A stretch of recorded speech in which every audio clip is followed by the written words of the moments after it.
Berdasarkan pendapat para ahli, dapat dinyatakan bahwa perancangan sistem adalah proses untuk merancang suatu sistem baru atau memperbaiki suatu sistem yang telah ada sehingga sistem tersebut menjadi lebih baik. Dan ada beberapa tujuan dari perancangan sistem, yaitu pertama, melakukan evaluasi serta merumuskan pelayanan sistem yang baru secara rinci dari masing-masing bentuk informasi yang akan dihasilkan. Yang kedua, yaitu mempelajari dan mengumpulkan data untuk disusun menjadi sebuah struktur data yang teratur sesuai dengan sistem yang akan dibuat, yang dapat memberikan kemudahan dalam pemrograman sistem serta fleksibilitas output informasi yang dihasilkan. Yang ketiga, yaitu penyusunan perangkat lunak sistem yang akan berfungsi sebagai sarana pengolah data dan sekaligus penyaji informasi yang dibutuhkan. Dan yang terakhir, yaitu menyusun kriteria tampilan informasi yang akan dihasilkan secara keseluruhan sehingga dapat memudahkan dalam hal pengidentifikasian, analisis, dan evaluasi terhadap aspek-aspek yang ada. Alat bantu perancangan sistem terbagi atas 3 bagian, yaitu yang pertama, aliran sistem informasi. Aliran sistem informasi sangat berguna untuk mengetahui permasalahan yang ada pada suatu sistem. Dari sini dapat diketahui apakah sistem informasi tersebut masih layak dipakai atau tidak, masih manual atau komputerisasi. Jika sistem informasinya tidak layak lagi, maka perlu adanya perubahan dalam pengolahan datanya, sehingga menghasilkan informasi yang cepat dan akurat serta keputusan yang lebih baik. Berikut simbol-simbol dari sistem aliran informasi. Yang pertama, proses manual. Digunakan untuk menggambarkan kegiatan manual atau pekerjaan yang dilakukan tanpa menggunakan komputer. Yang kedua, ada proses komputer. Proses yang menggunakan komputer di mana pengolahan data dilakukan secara online. Yang ketiga, ada dokumen, merupakan formulir yang digunakan untuk merekam data yang menunjukkan input dan output baik secara proses manual maupun komputer. Yang keempat, garis alir, menunjukkan aliran atau arah dalam proses pengolahan data. Yang kelima, arsip, untuk menggambarkan penyimpanan data baik dalam bentuk arsip atau file komputer, dapat ditulis F atau A. Selanjutnya yaitu konteks diagram. Konteks diagram adalah gambaran umum tentang suatu sistem yang terdapat di dalam suatu organisasi yang memperlihatkan batasan atau boundary sistem. Adanya interaksi antara eksternal entity dengan suatu sistem dan informasi secara umum mengalir di antara entity dan sistem.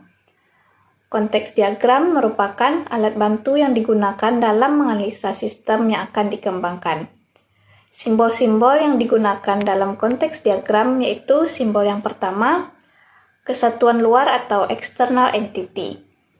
Merupakan kesatuan luar sistem yang dapat berupa orang, organisasi atau sistem lainnya yang berada di luar lingkungan luarnya yang akan memberikan input atau menerima output sistem. Yang selanjutnya, gambar yang kedua yaitu proses, yaitu kegiatan atau kerja yang dilakukan oleh mesin atau komputer dari suatu arus data yang masuk ke dalam proses untuk dihasilkan arus data yang akan keluar dari proses. Selanjutnya, yaitu arus data atau data flow, yaitu arus data mengalir di antara proses, simpanan data, dan kesatuan. Arus data ini menunjukkan arus data dari yang masuk ke dalam proses sistem. Selanjutnya, yaitu DFD atau Data Flow Diagram. DFD merupakan gambaran sistem secara logika yang tidak tergantung pada perangkat keras, lunak, struktur data, dan organisasi file.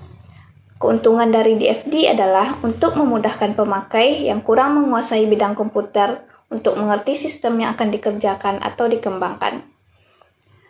Berikut simbol-simbol dari Data Flow Diagram atau DFD yaitu yang pertama, kesatuan luar atau external entity, merupakan sumber atau tujuan data, dapat berupa bagian atau orang yang berada di luar sistem tapi berhubungan dengan sistem tersebut.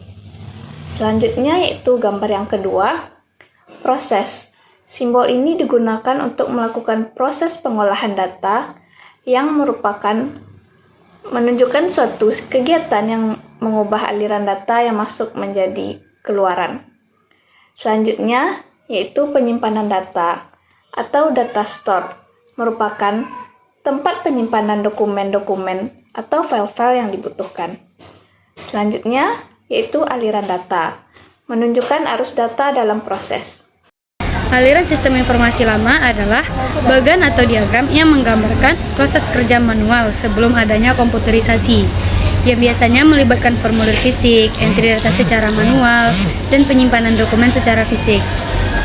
Sistem ini bertujuan untuk memetakan alur kerja yang ada, mengidentifikasi masalah dan kelemahan, serta menjadi dasar perancangan sistem informasi baru yang lebih efisien, seperti sistem yang menggunakan basis data komputer. Lalu ada karakteristik aliran sistem informasi lama. Yang pertama itu ada berbasis manual, seperti dokumen seperti formulir, nota, dan jadwal yang dikelola secara fisik, bukan secara digital. Lalu yang kedua ada proses manual. Proses manual itu data dimasukkan, diolah, dan diarsipkan secara manual, misalnya dengan mencatat di buku atau di lembar kertas. Lalu yang ketiga ada contoh spesifik. Contoh spesifik itu seperti proses pengolahan data pasien rawat inap atau entry data siswa, proses pemesanan barang yang dimulai dari formulir permintaan dan nota. Lalu yang keempat ada menggunakan alat fisik seperti penggunaan formulir yang sudah diisi, jadwal yang dicetak, atau dokumen fisik lainnya untuk menyimpan dan melaporkan informasi. Lalu ada tujuan pemetaan aliran sistem informasi lama. Yang pertama itu memahami alur kerja, seperti mengetahui secara detail bagaimana suatu proses bisnis berjalan dari awal sampai akhir.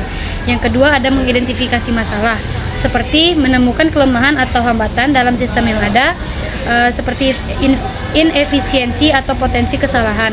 Yang ketiga ada dasar perancangan sistem baru, yaitu menjadi panduan untuk merancang sistem informasi yang baru yang terkomputerisasi dan dapat mengatasi masalah sistem lama.